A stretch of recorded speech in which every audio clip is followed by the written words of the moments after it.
Hi, I'm Eliza. Before I share my story, make sure to like and subscribe if you want to hear more stories like this one.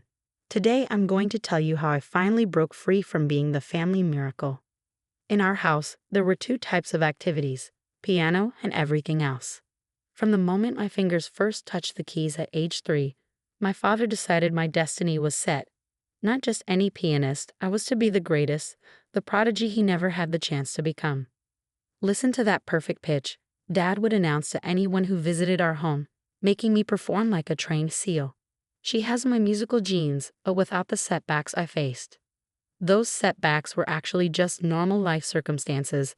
His parents couldn't afford the best teachers, couldn't travel to the prestigious competitions, couldn't sacrifice everything for his musical ambitions. My father had been good, but not exceptional. I was his second chance. My mother mostly stayed in the background of this grand plan. "Your father knows what's best for your talent," she would say quietly when I complained about practicing 6 hours daily. Not everyone is born with such a gift. My younger sister, Grace, existed in a different universe within our home. While I spent my childhood in recital halls and private lessons, she was allowed normal activities: soccer practice, sleepovers, school dances.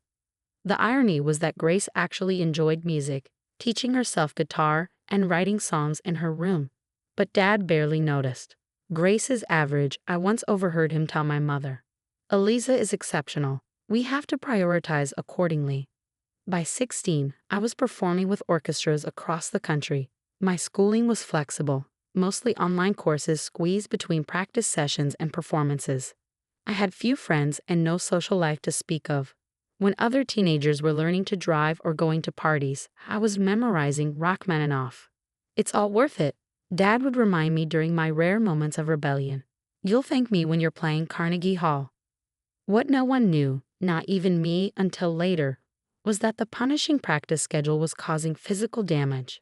The pain in my wrists started subtly, easy to dismiss with ice packs and pain relievers. Dad called it part of the process. "Every great artist suffers for their art," he'd say, handing me another ibuprofen. "Play through it." By 17, I was accepted to Juilliard, the fulfillment of my father's greatest ambition. The acceptance came with a scholarship and significant media attention. Local prodigy, Hedi to Juilliard, the headlines read. Dad did interviews explaining his special training method that had produced such remarkable results. 3 months before I was due to leave for New York, the pain became unbearable. During a particularly demanding practice session of Liszt's La Campanella, my right hand seized up completely. "You're being dramatic," Dad insisted when I stopped playing, tears streaming down my face. 10 minutes of rest, then back to work. My mother, usually silent on these matters, finally intervened. "Mark, maybe we should have a doctor look at her hands." The orthopedic specialist was blunt. "This is one of the worst cases of tendinitis I've seen in someone so young, complicated by carpal tunnel syndrome in both wrists. Without immediate rest and treatment, you're looking at permanent damage." He recommended 6 months without playing, followed by physical therapy and a gradual return to the piano with significantly reduced hours. Dad was furious, accusing the doctor of exaggeration. "We'll get a second opinion," he fumed as we left the office. The second and third opinions were the same. One specialist even suggested that without proper healing time, I might never play professionally at all. That night, I heard my parents arguing downstairs. "She can't stop now," Dad shouted. "Juilliard starts in 3 months. Do you know how rare that scholarship is?" "What good is a scholarship if she destroys her hands completely?" Mom countered. "She needs to heal. We'll find different doctors, more aggressive treatments. She can play through this." "Mark, listen to yourself. This is our daughter's future, not just as a pianist, but her ability to use her hands for the rest of her life. This is her future. Everything we've worked for. Everything you've worked for," Mom corrected. "Have you ever once asked Eliza if this is what she wants?" The question hung in the air, and I realized no one, not even me, had ever really asked what I wanted. Piano had been my entire identity for so long that I didn't know who I was without it. The next morning, Dad announced a new plan. "I found a specialist in Chicago who treats musicians. He has more progressive methods. We have an appointment next week." Dr. Michaels was different from the other doctors. His office was decorated with signed photos of famous musicians, and he spoke with absolute confidence. "We can manage this with cortisone injections and specialized braces," he said after a brief examination. "You'll need to be careful, but there's no reason to stop playing completely." Dad looked vindicated. "See, just like I said." Something felt wrong. But the other doctors said. The other doctors were being overly cautious, Dr. Michaels interrupted. "This is a common issue among serious musicians. Nothing we can't work around." Against my better judgment, I followed his treatment plan. The cortisone injections masked the pain, and the braces allowed me to play for short periods. Dad considered it a solved problem and pushed me back into a modified practice schedule. Still 4 hours daily despite the doctor's recommendation of no more than 2. 2 weeks before I was set to leave for Juilliard, Grace knocked on my bedroom door. At 15, she was everything I wasn't: confident, socially adept, with the easy sense of self that I envied. "Can we talk?" she asked, sitting on my bed. "About your hands." "What about them?" I flexed my fingers, ignoring the dull ache that never really went away. "I looked up Dr. Michaels online," she said cautiously. "Eliza, he lost his medical license in 2 states for mistreating athletes with performance injuries. He got it back on appeal, but there are a lot of complaints. Former patients with permanent damage." My stomach dropped. "How do you know this?" "Because unlike Dad, I actually care what happens to you beyond how well you can play piano." She handed me her laptop with multiple browser tabs open: medical board complaints, news articles, forum posts from former patients. "Dad must not know," I whispered. Grace's expression hardened. "He knows. I showed him 3 days ago. He said the complaints were from unmotivated patients who didn't follow treatment plans correctly." That night, I couldn't sleep. Everything I'd been pushing away came rushing forward: the constant pain, the lonely childhood, the question my mother had asked: what did I want? The next morning, I called Juilliard and deferred my enrollment for 1 year, citing medical reasons. When I told my father, he exploded. "This is the opportunity of a lifetime. You don't defer Juilliard."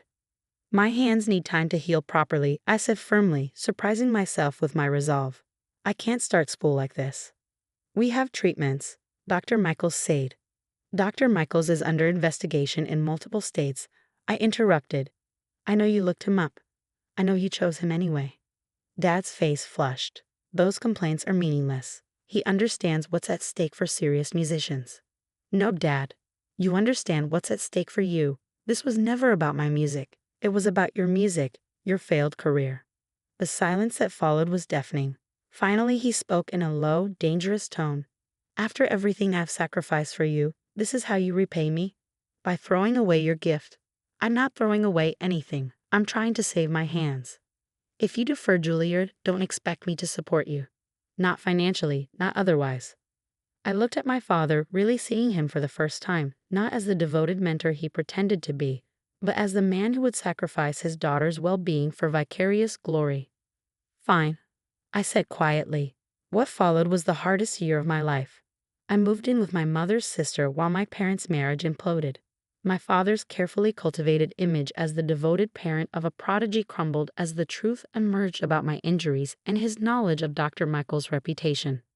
I found a legitimate hand specialist who developed a real treatment plan. The diagnosis was sobering. "With proper rest and rehabilitation, you can likely play again, but not at the intensive level you're used to. A professional career that demands 8-hour practice days would almost certainly lead to debilitating permanent injury." For the first time in my life, I had to figure out who I was beyond a piano prodigy.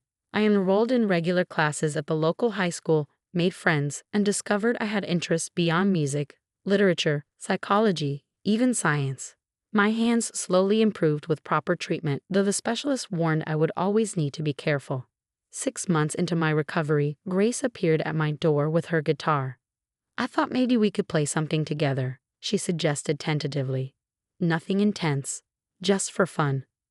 Fun wasn't a word I associated with music anymore, but I agreed. We started with simple pieces, me playing gentle chords while she played melody and sang. To my surprise, I found myself enjoying it. Music without pressure, without expectations, just the joy of creating something beautiful with my sister. As the year progressed, I made my decision. I called Juilliard and declined my place permanently. What will you do instead? My mother asked when I told her. I've applied to several universities for music therapy, I explained. I can still use my musical knowledge, but in a way that helps others and won't destroy my hands. Dad refused to speak to me for months after my decision. When he finally did, it was with cold formality. You're throwing away exceptional talent for mediocrity, he said. I can't support that choice. I'm choosing a life where I can still play music when I'm 40. I replied, where I can use music to help people heal instead of hurting myself. That's not mediocrity, it's wisdom. 3 years later, I was thriving in my music therapy program when I received an unexpected call from Grace. Dad's organizing a special concert, she said. Former students, local talents, he's calling it Celebration of Piano Excellence. He wants you to perform. I almost laughed. Is he serious, after everything? I think it's his way of trying to reconnect, Grace suggested. He's been different since Mom left. Quieter, maybe even reflective. Against my better judgment, I agreed to play one piece. I chose Debussy's Clair de Lune, technically within my capabilities now, beautiful without being punishingly difficult. The night of the concert, the hall was packed with the usual crowd from my childhood, local music teachers, parents of current prodigies, former competitors. My father greeted me stiffly backstage. I've put you last on the program, he said, the featured performer. Before I could respond, the concert began. One by one, pianists performed technically impressive pieces, the kind my father had always valued. Flashy Liszt, complicated Chopin, thundering Rachmaninoff. The type of music that had nearly crippled me. When my turn came, I walked to the piano with calm determination. The audience murmured, many remembered me, expected the virtuosic performances of my youth. I'll be playing Debussy's Clair de Lune, I announced, and I'd like to dedicate this performance to my sister, Grace, who reminded me that music should bring joy, not just accolades. I saw my father stiffen in the front row. This wasn't the script he had written. As I played the gentle, flowing notes, so different from the technical fireworks that had defined my childhood performances, I poured everything into the music, the pain of my past, the peace of my present, the hope for my future. I played with the maturity that comes from choosing your path rather than having it forced upon you. When the final notes faded, there was a moment of complete silence before the audience erupted in applause. Not the polite recognition of technical prowess, but something deeper, appreciation for the emotion, the authenticity of the performance. Backstage, Grace held me tightly. This was beautiful, she whispered. Dad approached it slowly, his expression unreadable. At least as I expected, she said finally. I know. You could have played something more substantial. I met his gaze steadily. I played what I felt. That's what real musicians do. Something shifted in his eyes, not quite understanding, but perhaps the beginning of acceptance. Your technique has matured, he conceded. It wasn't an apology or an acknowledgement of the damage he caused. But from my father, it was something. A crack in the fortress of his certainty. As I packed up my music, I realized this performance had been my real graduation, not from Juilliard, but from the role I'd been assigned since childhood. I was no longer my father's prodigy, no longer the vessel for his unfulfilled ambitions.